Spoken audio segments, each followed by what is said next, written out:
எல்லாருக்கும் வணக்கம். இன்றைக்கி வந்து நம்ம பார்க்க போகிற டாபிக் வந்து ஸ்மால் கேஸ். ரீசெண்டாக நிறைய யூடியூபர்ஸ், நிறைய அட்வர்டைஸ்மெண்ட் வந்து ஸ்மால் கேஸ் வந்து பண்ணிகிட்ருக்காங்க. ஏன் இப்போ திடீர்னு இதெல்லாம் நடக்குது அப்படின்னு யாரும் யோசிச்சு பார்த்தீங்களா? ட்ரேட் பண்ணிகிட்டு இருக்கிறவங்களுக்கு ஏன் இது நடக்குது அப்படின்னு வந்து புரியும். நம்ம ஸ்மால் கேஸை பற்றி மட்டும் இங்கே பேசலாம். லாஸ்ட் இயர் வந்து இதே மாதம்தான் நான் வந்து ஸ்மால் கேஸ் வந்து சப்ஸ்கிரைப் பண்ணேன். நான் வந்து பெய்ட் சர்வீஸ் வந்து சப்ஸ்கிரைப் பண்ணேன். அந்த பெய்ட் சர்வீஸ் வந்து நான் பண்ண சப்ஸ்கிரிப்ஷனில் எனக்கு வந்து இப்போது கிட்டத்தட்ட 1 இயர் முடிய போகுது. எனக்கு வந்து ப்ராஃபிட்டில் இருந்ததா லாஸில் இருந்ததா, என்னோட பர்சனல் எக்ஸ்பீரியன்ஸ் வந்து ஸ்மால் கேஸில் எப்படி இருந்தது, இப்போ நான் ஸ்மால் கேஸை கண்டினியூ பண்ணுறேன்னா இல்லை நான் குவிட் பண்ணுறேன்னா, என்னோடய final words related to small case, அதை பற்றி தான் இந்த வீடியோவில் வந்து நம்ம பார்க்க போகிறோம். வாங்க வீடியோக்குள்ளே போகலாம். நிறைய பேர் நினைக்கலாம், ஸ்மால் கேஸ் உண்மையிலேயே இவர் சப்ஸ்கிரைப் பண்ணானா, இல்லை இவர் வந்து ஜஸ்ட்டு வந்து இவருக்கு என்ன தோணுதோ அதை வந்து சொல்லிகிட்டு இருக்காங்கன்னு நினைக்கலாம் சில பேர். ஸோ அவங்களுக்காக தான் வந்து பார்த்திங்கன்னா இந்த ப்ரூஃப் வந்து நான் ஃபஸ்ட்டு காமிக்கிறேன். ஸோ நீங்கள் பார்த்தீங்கன்னா இதில் கிளியராக இருக்கும். 12 months வந்து சப்ஸ்கிரிப்ஷன் நான் பண்ணியிருக்கேன். அமௌண்ட் வந்து 12,000 rupees. ஸோ இயர்லி பே பண்ணிங்கன்னா 12,000. இதே நீங்கள் குவார்ட்டர்லி பே பண்ணிங்கன்னா 4,000. ஸோ கேபிட்டல் மொமெண்டம் இந்த ஃபண்டை தான் வந்து நான் வந்து சப்ஸ்கிரைப் பண்ணேன். இதோட ஸ்டார்ட் டேட் வந்து 24 September 2021. இன்னொரு 13-14 நாளில் வந்து இந்த சப்ஸ்கிரிப்ஷன் வந்து முடிய போகுது. ஸ்மால் கேஸ் என்னோட அந்த ஃபைனலாக என்னோடய ரிசல்ட் என்ன அப்படின்னு பார்க்குறதுக்கு முன்னாடி ஸ்மால் கேஸ் பற்றி ஒரு சின்ன இன்ட்ரொடக்ஷன். ரொம்ப பெருசாக இருக்காது, சின்னதாக தான் இருக்கும். ஸோ ஸ்மால் கேஸ் அப்படின்னு எடுத்துக்கிட்டிங்கன்னா அதில் வந்து 2 டைப் இருக்குது. ஒன்று வந்து பெய்டு, இன்னொன்று வந்து நான் பெய்டு. பெய்டுக்கும் நான் பெய்டுக்கும் ரொம்ப பெரிய டிஃப்ரென்ஸ் இருக்காது. அந்த ரீபேலன்ஸ் பண்ணுற அந்த ஃப்ரீக்வன்சி தான் வந்து ரெண்டுத்துக்குமே வந்து டிஃப்ரெண்ட்.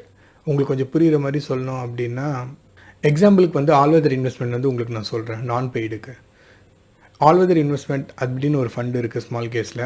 இதில் வந்து ஒரு 3 கேட்டகரியில் வந்து இன்வெஸ்ட் பண்ணுவாங்க. ஒன்று வந்து கோல்டு, இன்னொன்று வந்து நிஃப்டி, இன்னொன்று வந்து லிக்விட் பீஸ். இந்த 3த்தில் வந்து பார்த்தீங்கன்னா டோட்டலாக நீங்கள் எவ்வளோ அமௌண்ட் கொடுக்குறீங்களோ இந்த 3த்தில் வந்து 40-30-30 அப்படின்னு வந்து ஜென்ரலாக வந்து இன்வெஸ்ட் ஆகும். அதில் நீங்கள் வேணும்னா நீங்கள் அதை சேஞ்ச் பண்ணிக்கலாம். இல்லை எனக்கு கோல்டில் வந்து 30 இருக்கட்டும், ஸ்டாக்கில் வந்து 40 நிஃப்டியில் வந்து 40 போட்டோம், 30 வந்து டெபிட் ஃபண்டில் போட்டோம், அது உங்களோட ஓன் இஷ்டம். நீங்கள் சேஞ்சும் பண்ணிக்கலாம். பை டிஃபால்ட் வந்து 40-30-30 இப்படி தான் வந்து உங்களோட பணம் வந்து இன்வெஸ்ட் ஆகும். மாதம் நீங்கள் இன்வெஸ்ட் பண்ணிகிட்டே இருக்கீங்க. இதே ப்ரொப்போசிஷனில் தான் வந்து இது இன்வெஸ்ட் ஆகிட்டே இருக்கும். எவ்ரி குவார்ட்டர் இந்த ஸ்மால் கேஸ் வந்து இதை வந்து அனலைஸ் பண்ணுவாங்க. இந்த 40-30-30 வந்து கரெக்டாக இருக்கா, இல்லை இதில் வந்து ஏதாவது சேஞ்ச் பண்ணலாமா, அதாவது மார்க்கெட்டோட கண்டிஷனுக்கு ஏற்ற மாதிரி. சப்போஸ் ரொம்ப அன்சர்டனியாக இருக்குது அப்படின்னா கோல்டு வந்து ஒரு 60% ஆக்கிட்டு டெபிட்டையும் நிஃப்டியையும் ஒரு 20-20 அவங்க வந்து மாற்றுவாங்க. இதுதான் வந்து ரீபேலன்ஸ் அப்படின்னு வந்து சொல்லுவாங்க. எதுக்கு இந்த ரீபேலன்ஸ் ரொம்ப முக்கியம்னா, அன்சர்டனிட்டி டைமில் மோஸ்ட்லி உங்களுக்கு இது தெரியும், ஸ்டாக் மார்க்கெட் வந்து இறங்கும் போது கோல்டு வந்து அதிகமாகும். ஒன்ஸ் வந்து ஸ்டாக் மார்க்கெட் ரெக்கவர் ஆனதுக்கப்புறமா கோல்டு வந்து ஸ்டேபிள் ஆகிடும். என்னோடய ஒரு பழைய வீடியோவில் இந்த லாஜிக்கை நான் கொஞ்சம் டீட்டெயிலாக எக்ஸ்பிளைன் பண்ணியிருக்கேன். ஸோ உங்களுக்கு டைம் இருந்தால் நீங்கள் போய் பார்க்கலாம். இதே மெத்தடை தான் வந்து ஆல் அதர் இன்வெஸ்ட்மெண்ட்லேயும் வந்து பார்த்திங்கன்னா அவங்க வந்து பண்ணுவாங்க. அன்சர்டனிட்டி வந்து இல்லை அப்படின்னா இதே தான் கண்டினியூ ஆகும். அன்சர்டனிட்டி இருந்துச்சுன்னா கோல்ட்லேயோ இல்லை அவங்களோட ப்ரொப்போசிஷன் வந்து மாற்றுவாங்க. இதை வந்து ரீபேலன்ஸ் அப்படின்னு வந்து சொல்லுவாங்க. யோசிச்சு பாருங்கள், நீங்கள் இன்வெஸ்ட் பண்ணுற அமௌண்ட்டை எவ்ரி குவார்ட்டர் தான் அவங்க வந்து ரிவ்யூ பண்ணி ரீபேலன்ஸ் வந்து பண்ணுறாங்க. உங்களுக்கும் ஆப்ஷன் இருக்குது, நீங்கள் எப்போ வேணாலும் நீங்கள் போய்ட்டு ரீபேலன்ஸ் வந்து பண்ணலாம். ஆனால் நமக்கு நாலேஜ் இல்லை அப்படின்றனால தானே நம்ம வந்து ஜென்ரலாக வந்து இந்த மாதிரி இன்வெஸ்ட்மெண்ட்ஸ் ஸ்கீம்ஸில் வந்து நம்ம இன்வெஸ்ட் பண்ணுறோம். மியூச்சுவல் ஃபண்டாக இருக்கட்டும், இந்த ஸ்மால் கேஸாக இருக்கட்டும், எல்லாத்துலேயும் நம்ம இன்வெஸ்ட் பண்ணுறதுக்கு ரீசனே வந்து நமக்கு பெருசாக அதில் நாலேஜ் இல்லை. அதனால் வந்து நம்ம வந்து ஒரு பெட்டர் பீப்புள்கிட்ட கொடுத்து நம்ம மணியை வந்து க்ரோ பண்ணிக்கலாம். இதுதான் நம்ம நினைக்கிற விஷயம். பேசிக்காக இதை பேஸ் பண்ணி தான் வந்து நம்ம இன்வெஸ்ட்மெண்ட்டுக்கே போகிறோம். ஸோ ஈவன் உங்களுக்கு அந்த ஆப்ஷன் இருந்தாலும் உங்களால் டக்குன்னு ரீபேலன்ஸ் வந்து பண்ண முடியாது. இந்த ஆல் வெதர் இன்வெஸ்ட்மெண்ட்டில் குவார்ட்டர்லி அவங்க வந்து ரீபேலன்ஸ் வந்து பண்ணுவாங்க. ஸோ இந்த டியூரேஷன் பாருங்கள், நீங்கள் இன்வெஸ்ட் பண்ணுறது ஒரு ஃபஸ்ட்டு மந்த்து, உங்களுக்கு ரீபேலன்ஸ் வந்து நடக்க போகிறது வந்து 4th month. ஒரு 3 monthsல ஜனவரிலேருந்து ஏப்ரல் வரைக்கும் மார்க்கெட் எப்படி இருந்தது, ஏப்ரல்லேருந்து ஜூலை வரைக்கும் மார்க்கெட் எப்படி இருந்தது, இப்போ மார்க்கெட் எப்படி இருக்குது. ட்ரேடில் இருக்கிறவங்க, அதை ட்ரேட் பண்ணிகிட்டு இருக்கிறவங்களுக்கு வந்து தெரியும், இந்த 3 monthsன்ற கேப் வந்து ரொம்ப பெருசு. இவ்வளோ பெரிய கேப்போட நீங்கள் வந்து ஒரு இன்வெஸ்ட்மெண்ட் போகும்போது மேபி உங்களோட இன்வெஸ்ட்மெண்ட்ஸ் வந்து கரெக்டாக இருக்கலாம், இல்லை இல்லாமலும் போகலாம். ஷார்ட் டேர்முக்கு நீங்கள் வந்து காசு சம்பாதிக்கணும் அப்படின்னு நினைக்கிறீங்க அப்படின்னா இந்த மெத்தட்ஸ் எதுவுமே உங்களுக்கு ஒர்க் ஆகாது மோஸ்ட்லி. ஒரு லாங் டேர்ம் நான் வந்து ஒரு 20 இயர்ஸ் 15 இயர்ஸ் நான் வந்து போஸ்ட் ஆஃபீஸோ இல்லை எஃப்டியில் போடுற பணத்தை வந்து நான் இங்கே போட போகிறேன் அப்படின்னிங்கன்னா this is one of the best investment and best platform. So அதில் எந்த டவுட்டுமே கிடையாது. நீங்கள் குயிக்காக பணம் சம்பாதிக்கணும்னு நினைக்கிறீங்க, ஒரு 3-4 இயர்ஸில் நான் ஒரு நல்ல ரிட்டர்ன் வேணும், ஒரு ஷார்ட் டேர்ம் என்னோடய ஒரு நீடுக்காக நான் அந்த அமௌண்ட் இன்வெஸ்ட் பண்ணுறேன் அப்படின்னிங்கன்னா அப்போ நீங்கள் கொஞ்சம் யோசிக்கணும் இது கரெக்டாக இருக்குமா இருக்காதான்ட்டு.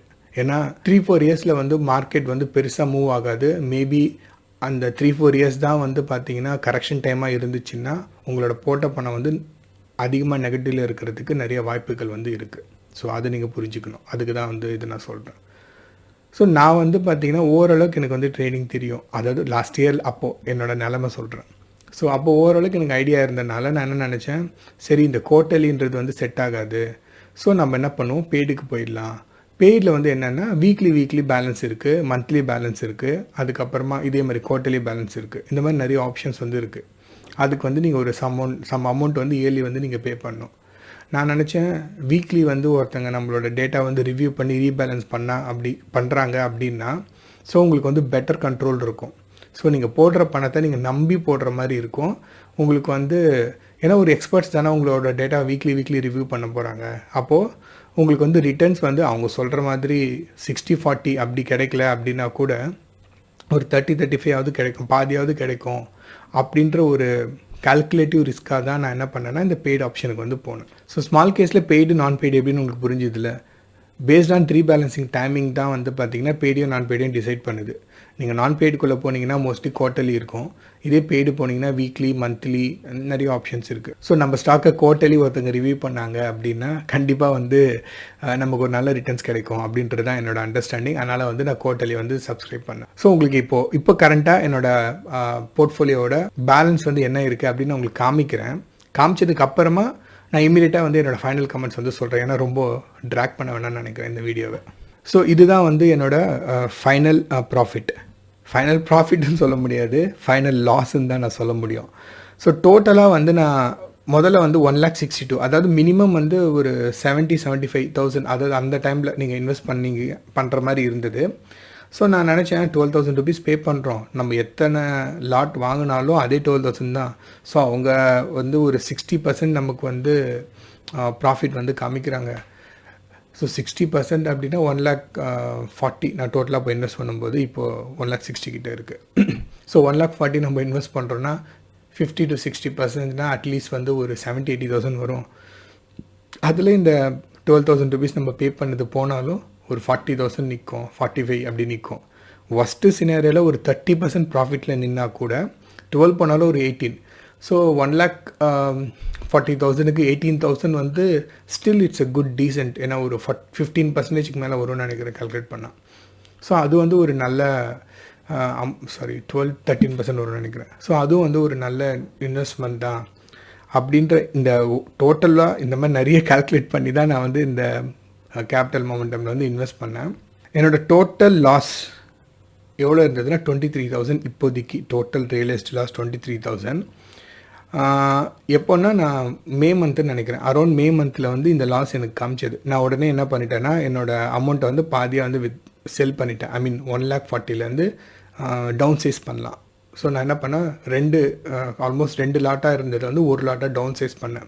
ஏன்னா நம்ம தான் ஜனவரி பிப்ரவரிலேருந்து கொஞ்சம் ஃபுல் ஃப்ளெட்ஜாக வந்து ட்ரேடிங்கை படிச்சுட்டு இருக்கோம்ல. ஸோ நமக்கு கொஞ்சம் அறிவு வந்துச்சுன்னு வச்சுக்கோங்க.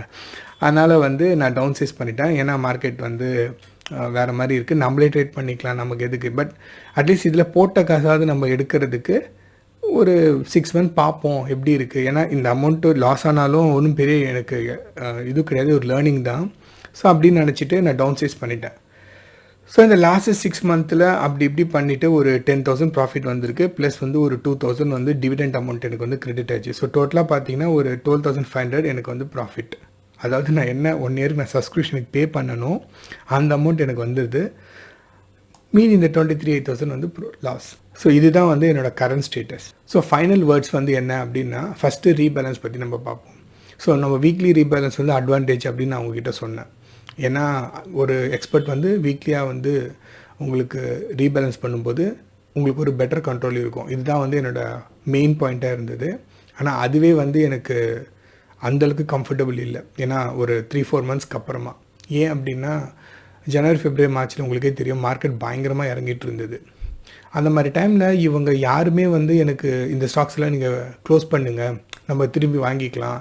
அந்த மாதிரி எந்த ஒரு நோட்டிஃபிகேஷனுமே குடுக்கல. அவங்கள பொறுத்தவரைக்கும் ரீபேலன்ஸுக்குன்னு ஒரு ஸ்பெசிஃபிக் டைம். அதாவது டைம்னா எப்படின்னா, ஃப்ரைடே இல்லைனா மண்டே. முதல்ல மண்டே பண்ணிட்டு இருந்தாங்க ரீபேலன்ஸ். எவ்ரி மண்டே வந்து ரீபேலன்ஸுக்குன்னு ஒரு மெயில் வரும். அதில நம்ம கிளிக் பண்ணி நீங்க அத ரீபேலன்ஸ் பண்ணிக்கலாம். ஐ மீன் சில ஸ்டாக்ஸ் விற்க சொல்லுவாங்க. சில பேர் சில ஸ்டாக்ஸ வாங்க சொல்லுவாங்க. இதுதான் ரீபேலன்ஸ் நடக்கும். அப்புறமா இவங்க என்ன பண்ணாங்க, ஃப்ரைடே வந்து மூவ் பண்ணாங்க. ஸோ அந்த ஃப்ரைடே வந்து அவங்க ஸ்டிக் பண்ணுறாங்க. இப்போது மண்டே, டியூஸ்டே, தேர்ஸ்டே 3 நாள் மார்க்கெட்டு கிட்டத்தட்ட ஒரு 2000, 2500 பாயிண்ட் பேங்க் நிஃப்டி வந்து ஒரு 600, 700 பாயிண்ட் இறங்குது அப்படின்னா, அந்த டைமில் இவங்க எந்த ஒரு பிட்வீன் இமெயில்ஸ் எதுவுமே அனுப்புறது கிடையாது. வெறும் ஃப்ரைடே தான் அனுப்புகிறாங்க. இதனால் எனக்கு என்ன ஆச்சு அப்படின்னா, அடித்து இறங்கினதுக்கப்புறமா ஃப்ரைடே வந்து இதை க்ளோஸ் பண்ணுறாங்க. ஆல்ரெடி நீங்கள் வாங்கியிருப்பீங்க ஒரு ரேஞ்சில், அதுக்கு ரொம்ப கீழே போயிட்டு ஸ்டாக் க்ளோஸ் ஆகும். அந்த மாதிரி எனக்கு மணி வந்து நிறைய லாஸ் ஆச்சு. ஸோ ரீபேலன்சிங் இவங்க ஸ்பெசிஃபிக் டைமில் தான் பண்ணுறாங்க. நம்ம குவார்ட்டர்லி பண்ணுறதே வந்து ரொம்ப பிரச்சனைன்னு சொல்கிறோம். வீக்லிலே நமக்கு வந்து நிறைய லாஸ் வந்தது. ஏன்னா பிகாஸ் இந்த அன்சர்டனிட்டி இருக்கிறனால மேபி ஒரு ஸ்டேபிள் டைமில் வீக்லி வந்து ஒரு பெஸ்ட்டாக இருந்திருக்கலாம். எனக்கு இந்த வீக்லியே செட் ஆகாததுக்கு ரீசன் வந்து மார்க்கெட் கீழே இறங்கும்போது இவங்க பெருசாக நமக்கு வந்து சப்போர்ட் பண்ணல. இது ஒரு ஃபஸ்ட் பாயிண்ட்டு. செகண்ட் பிரச்சனை என்ன அப்படின்னா இந்த சப்ஸ்கிரிப்ஷன் ஃபீ தான். செகண்ட் வந்து இந்த ஆர்ஓஇ. இப்போது நான் என்கிட்ட காசு இருந்தது, நான் ஒரு 2 லாட் வாங்கினேன். நான் ஒரு 2 லாட் வாங்கிட்டு நான் வந்து ஒரு 30% கணக்கு போட்டு ஓரளவுக்கு பேலன்ஸ் பண்ணலாம் அப்படின்னு தான் நான் நினச்சேன். இப்போது மோஸ்ட்லி காசு இல்லாதவங்க என்ன பண்ணுவாங்கன்னா, ஒரு லாட் தான் வாங்குவாங்க. ஒரு லாட்னா 70,000. இப்போது 70,000 ருபீஸ்க்கு 12,000 ருபீஸ் வந்து நீங்கள் சப்ஸ்கிரிப்ஷன் ஃபீயை நீங்கள் பே பண்ணுறீங்கன்னா ஆல்மோஸ்ட் 10% அங்கே போயிடுச்சு. ஸோ மினிமம் 10% ஸ்டார்டிங்கே உங்களுக்கு வந்து நெகட்டிவ்லேருந்து தான் உங்களுக்கு ஸ்டார்ட்டே ஆகுது. அப்போது மினிமம் வந்து ஒரு 25லேருந்து 30% இயர் ஆன் இயர் சொல்கிறேன். இயர் ஆன் இயர் உங்களுக்கு ப்ராஃபிட் இருந்தால் தான் உங்களால் வந்து அதாவது நீங்கள் போட்ட பணத்துக்கு ஒரு ரிட்டர்னாகவும் நீங்கள் எடுக்க முடியும். நெக்ஸ்ட்டு அடுத்த இயர் வந்து நீங்கள் சப்ஸ்கிரிப்ஷன் பண்ணி ஃபர்தராக வந்து அந்த ஃபண்டை வந்து நெக்ஸ்ட் எடுத்துகிட்டு போக முடியும். இங்கே ரெண்டுமே நடக்கலை. ஏன்னா ஃபஸ்ட் இயரே வந்து எனக்கு 32,000 லாஸில் இருக்குது. இப்போ நான் திரும்பவும் நான் போய் இப்போ சப்ஸ்கிரிப்ஷன் ஒரு 12,000 பண்ணேன்னா திரும்பி நான் ஸ்டார்ட் பண்ணுறதே ஒரு 35,000 34,000 நான் ஸ்டார்ட் பண்ணுற மாதிரி இருக்கும். 34,000 ருபீஸ் 1,50,000. இப்போ நீங்கள் இதே பாதி எடுத்துக்கிட்டீங்கன்னா கூட 16,000. ஐ மீன் 70,000க்கு 16,000 லாஸ்ட்டில் ஸ்டார்ட் பண்ணுறீங்க அப்படின்னா ஆல்மோஸ்ட் 15 to 16% மைனஸ்லேருந்து நீங்கள் ஸ்டார்ட் பண்ணுறீங்க. அப்போ யோசிச்சு பாருங்களேன், உங்களுக்கு வந்து ப்ராஃபிட் 50-60% அவங்க சொல்கிறாங்க பார்த்தீங்களா. அந்த கேபிட்டல் மூமெண்ட் நீங்கள் போனீங்கன்னா ஜென்ரலாகவே காமிக்கும் 50 அண்ட் அபோவ் தான் ஆவரேஜ் ரிட்டர்ன்னு சொல்லிட்டு. அது உண்மையிலே நடந்தால் மட்டும்தான் நீங்கள் வந்து ப்ராஃபிட்டில் இருப்பீங்க. ஸோ இது வந்து ஒரு செகண்ட் நெகட்டிவ்.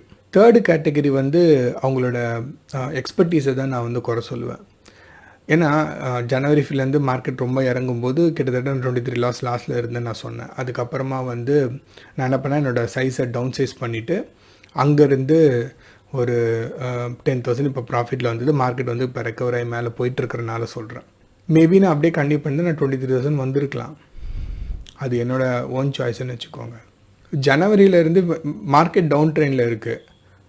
நீ வந்து எக்ஸ்பர்ட் அப்படின்னா டவுன் ட்ரெண்ட்லேயே எனக்கு சம்பாதிச்சு கொடுத்துருக்கணும். நீ இல்லை அப்படின்னா அட்லீஸ்ட் வந்து நான் லாஸ்ட்டில் இல்லாத மாதிரியாவது நீ எனக்கு வந்து ஹெல்ப் பண்ணியிருக்கணும். இது ரெண்டுமே அங்கே நடக்கலை.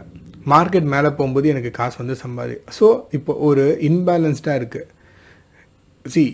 ஸ்மால் கேஸோட மெயின் ரீசனே வந்து லாங் டேர்ம் தான், அது நான் ஒத்துக்கிறேன். ஆனால் ஒரு 70,000 இன்வெஸ்ட் பண்ணுறோம் வந்து இயர் ஆன் இயர் வந்து 12,000 சப்ஸ்கிரைப் பண்ணுறாங்க அப்படின்னா 50% அவங்க சொல்கிற ரிட்டர்ன் வந்து இயர் ஆன் இயர் வந்து 50 வரலனாலும் ஒரு 30லேருந்து 25 வந்தால் தான் பாதி அமௌண்ட் வந்து சப்ஸ்கிரிப்ஷன் ஃபீக்கும் ஒரு 10-15,000, அதாவது எஃப்டியை விட ஓரளவுக்கு பெட்டர் ரிட்டர்ன் ஆகுது அவங்க எடுத்தால் தான் இது வந்து ஒரு வேல்யூ ப்ராடக்ட். ஸோ அந்த மாதிரி நடக்கலை அப்படின்னா ஸோ அவங்களோட எபிலிட்டியை தான் நம்ம வந்து கொஷின் பண்ணுற மாதிரி இருக்குது. ஸோ இந்த இடத்துலையும் நான் வந்து கம்ஃபர்டபுள் இல்லை. ஸோ இந்த 3 ரீசன் தான் மெயின் ரீசன். தென் ஃபோர்த் வந்து பார்த்திங்கன்னா, மார்க்கெட் இறங்கிட்டு இருக்கும்போது ஒரு அட்வர்டைஸ்மெண்ட்டுமே நான் பார்க்கல பெருசாக. இப்போ மார்க்கெட் ஓரளவுக்கு ரெக்கவர் ஆன உடனே நூக் அண்ட் கார்னர் வந்து யூடியூபர்ஸ், அதுக்கப்புறமா மீடியா, தென் அதர் ஆட்ஸில் பார்த்தீங்கன்னா எங்கே பார்த்தாலும் ஸ்மால் கேஸ் ஆட்ஸ் தான் இருக்குது இப்போது. ஸோ இது கிட்டத்தட்ட வந்து ஒரு ஃபேன்சி ப்ராடக்ட் மாதிரி தான் எனக்கு தோணுது. ஒரு லாங் டேர்முக்கு அப்படின்னா இட்ஸ் எ பெஸ்ட்டு ப்ராடக்ட். நீங்கள் ஏதாவது சம்பாதிக்கணும் ஒரு ஷார்ட் டேர்முக்கு அப்படின்னா நீங்கள் உங்களுக்கு கம்ஃபர்டபுளாக இருந்தால் you can go ahead with that. But என்னோடய பர்சனல் ஒப்பீனியன் வந்து பெய்ட் சர்வீஸ் வந்து பார்த்திங்கன்னா பெருசாக ஒர்க் ஆகலை எனக்கு. ஏன்னா என்னோடய ரீசன்ஸும் நான் கிளியராக நான் சொல்லிட்டேன்ல. ஸோ நீங்கள் வந்து ஸ்மால் கேஸில் இன்வெஸ்ட் பண்ணுற மாதிரி இருக்கீங்க அப்படின்னா ஒரு தடவைக்கு 2 தடவை யோசித்து பண்ணுங்கள். ஏன்னா மார்க்கெட் வந்து அப் ட்ரெண்டில் இருந்தாலும் சரி, டவுன் ட்ரெண்டில் இருந்தாலும் சரி, அவங்க வந்து நமக்கு சம்பாதிச்சு கொடுக்கணும். ஏன்னா அதுக்கு தான் நம்ம சப்ஸ்கிரிப்ஷன் ஃபீ வந்து பே பண்ணுறோம். ஸோ 1 இயர் நான் பண்ணியிருக்கேன். 23,000 லாஸ்ட்டில் தான் நான் க்ளோஸ் பண்ணேன். ஸோ அப்படி 23,000 நான் லாஸ்ட்டில் க்ளோஸ் பண்ணுறேன் அப்படின்னா திருப்பி நான் வந்து இன்னொரு 12,000 ருபீஸை நான் திருப்பி பே பண்ணி சப்ஸ்கிரைப் பண்ணால் மேபி நான் ப்ராஃபிட்டில் வரலாம் அப்படின்னு சொல்லிட்டு என்னால் எடுத்துகிட்டு போக முடியாது.